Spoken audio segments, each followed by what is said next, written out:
Katzenelbogen built the Cat's Castle in the second half of the 14th century. Actually, it was 1370.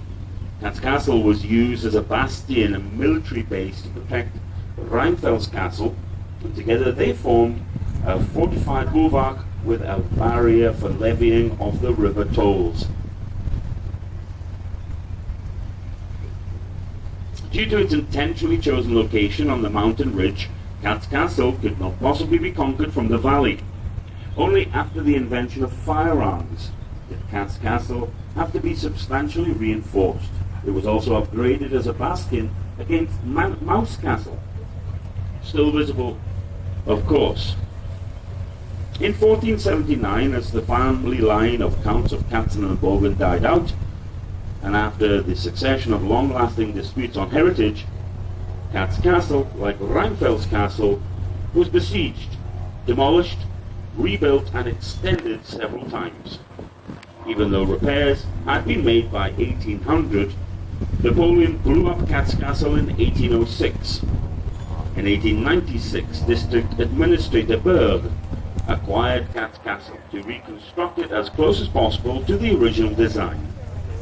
From 1946 till 1951, the castle was state-owned and served as a local high school, including board, before finally being sold into private hands in 1989, where it since has remained. Since 1989, Cat's Castle is privately owned by a Japanese company and accommodates the Cat's Castle Hotel.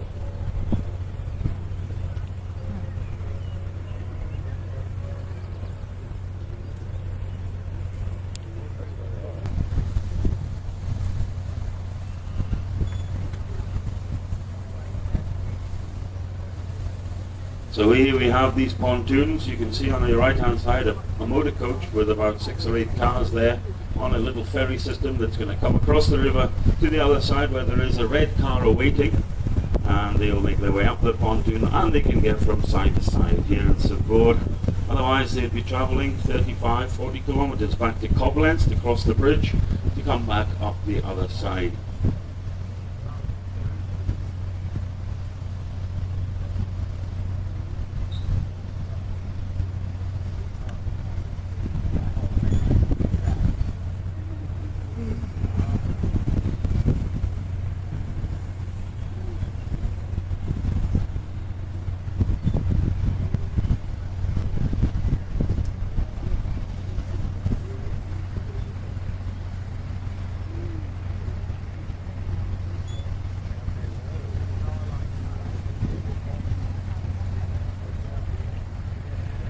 Very famous water area known, of course, as the Lorelei. Have you all heard of the Lorelei? Yes. Of course, you may have heard of Heinrich Heine's poem or song, The Lorelei. I'll tell you about the mythical creature, of course, Lorelei, shortly as we round the bend, the mermaid.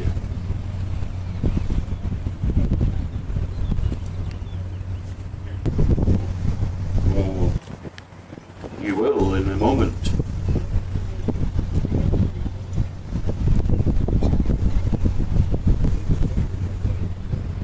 As we approach the bend, directly ahead of us, on the left-hand bank, where that bus is now, there is a sloped gravel area. Can you see it? And at the top of that is indeed a mermaid statue, directly ahead of us. We'll pass it so everybody on board will indeed see it. Will be on the left-hand side, but that there is a statue of the mythical Lorelei.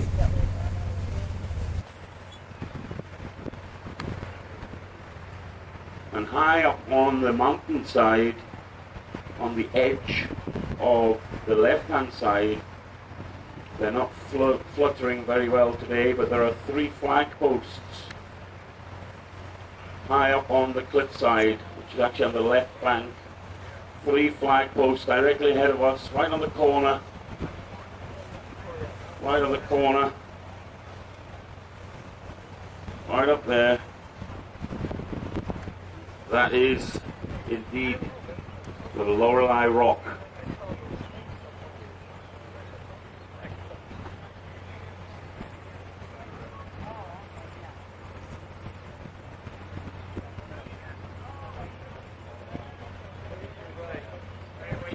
If you'd like to take a photograph of the Lorelei mermaid statue, we'll be passing it very shortly on our left-hand side on the sloped sort of rock area, metal statue.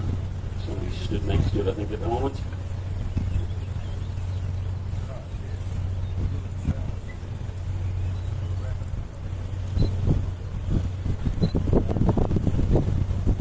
Well, the Lorelei is much bigger than a tail of a mermaid. In fact, the Lorelei is the whole of the rocky spur of hard quartzite rock ahead of us, which impinges on the river, and indeed this very narrow valley.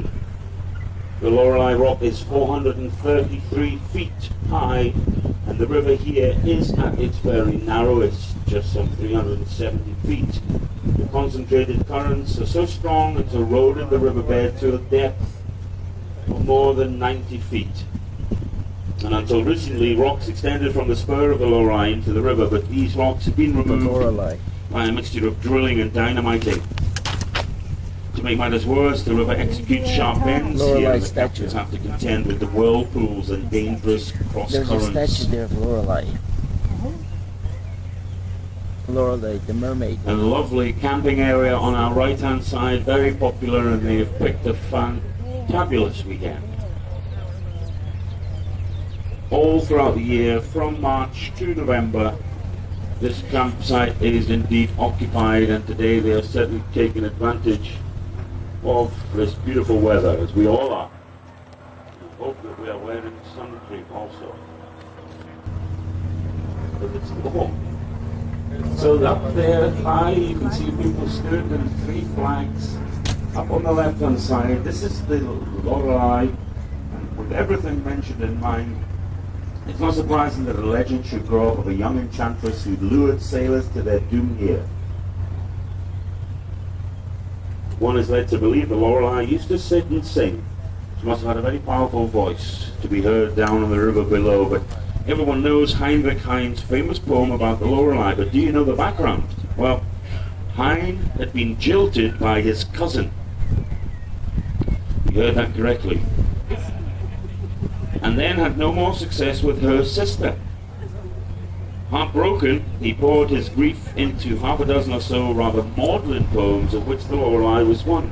There's no doubt that the enchantress with her golden hair in the poem is Heine's real-life cousin. And for those of you who do not know the plot of the poem, it tells of a beautiful maiden who sits on the top of the Lorelei rock in the evening sun, combing her golden hair with a golden comb while she sings. Her singing is so enchanting that the boatmen on the river below are captivated, forget their duties and come to grief struck on the rocks and in the whirlpools of the Lorelei. Will the Lorelei appear for us today? I don't think so, because she's not been seen since she was indiscreet to select the son of the Elector Palatine as one of her victims. The young man just died as described, and his father sent out his hitman to kill the maiden. As they approached her, she called on Father Rhine's help, and as the story tells us, it was at this time 2 arms of foaming water rose all the way from the river to carry her away forever. That is indeed the story of the Lorelei, and for those who do not know the song or the poem, I'm going to read it for you now. Brace yourself.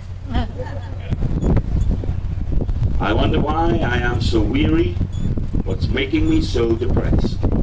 It must be the tale, old and dreary, that's keeping my mind quite obsessed. The air is cool, night is sinking, quietly flowing the Rhine. The tops of the mountains are blinking in purple-red sun-setting shine. They're sitting high up in the light, a maiden so beautiful fair. Her jewels are glistening bright, she combs her gold-shimmering hair. Her comb is of most precious gold, she's combing and singing so sweet. Bewitching young fishes, and all their hearts start to quiver and beat. There's a man in his boat on the river. He cannot but listen and stare. A longing is making him shiver. Look out! The rock's ledge. Beware. I fear there's a crash. The boat's sinking. The man will be swallowed and gone. And that with melodious singing, the Lorelei will have done. That is indeed the legend of the Lorelei, and for the next little while I'm going to maintain radio silence to allow our nautical team to navigate this stretch as we wind our way through the Lorelei and allow them full concentration. So once we get to the end, I will be back with you in 7 or so minutes.